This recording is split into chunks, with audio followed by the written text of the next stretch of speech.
Hello friends, இது உங்கள் empty பாட்டில். ஜனவரி 10ஆம் தேதி ரிலீஸ் ஆயிருக்க வேண்டிய ஜனநாயகன் படம் 2 மாத காலங்களாகி இது வரைக்கும் ரிலீஸ் ஆகல. அந்த படம் எப்ப ரிலீஸ் ஆகுங்கிறதும் நிறைய விஜய் ரசிகர்களுக்கு தெரியாம குழம்பி போயிருக்காங்க. இன்ஃபேக்ட் விஜய்க்கு அது எப்ப ரிலீஸ் ஆகுங்கிறது தெரியுமா இல்லையாங்கிற அளவுக்கு அந்த படம் டிலே ஆகிட்டு வருது. பட் இப்போ ஒரு இம்பார்ட்டன்டான விஷயம் என்னன்னா, நேத்து அந்த படம் மறு ஆய்வுக்கு, அதாவது சென்சாரோட மறு ஆய்வுக்கு அப்ளை பண்ணிருக்காங்க. பட் சென்சார் போர்டுல இருக்கிற யாரோ ஒருத்தருக்கு உடல்நிலை சரியில்லாத காரணத்தினால அதை நேத்து மறு ஆய்வுக்கு எடுத்துக்கல.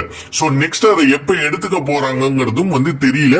ஒருவேளை மார்ச் 17ஆம் தேதிக்குள்ளார மறு ஆய்வுக்கு எடுத்துட்டாங்கன்னா அதுல இருந்து ஒரு வாரம் இல்ல 2 வார காலங்களுக்குள்ளார சென்சார் சர்டிபிகேட் கிடைச்சா அந்த படம் ரிலீஸ் ஆகலாம்னு சொல்லப்படுது. பட் இருப்பினும் அந்த படம் அரசியல் வசனங்கள், அரசியலுக்காக அரசியல் படமா எடுக்கப்பட்டதுனால ஒருவேளை எலெக்ஷன் டேட் அனௌன்ஸ் பண்ணிட்டாங்கன்னா, அந்த ரிலீஸ் டேட் அனௌன்ஸ் பண்றதுக்கு முன்னாடி எலெக்ஷன் டேட் அனௌன்ஸ் பண்ணிட்டாங்கன்னா மீண்டும் அந்த படம் தள்ளி போகவே நிறைய வாய்ப்புகள் இருக்கு.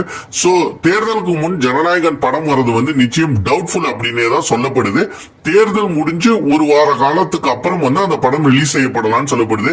நீங்க ஜனநாயகன் படம் வரலன்னு உண்மையிலேயே டிசப்பாயின்மெண்ட்ல இருக்கீங்களா, இல்ல மக்கள் எல்லாம் அதை கடந்து போயிட்டாங்களா அப்படிங்கறத மறக்காம கமெண்ட் செக்ஷன்ல கமெண்ட் பண்ணுங்க. இந்த வீடியோ மறக்காம லைக் பண்ணுங்க, ஷேர் பண்ணுங்க, கமெண்ட் பண்ணுங்க. நம்ம சேனலை சப்ஸ்கிரைப் பண்ணுங்க. நன்றி.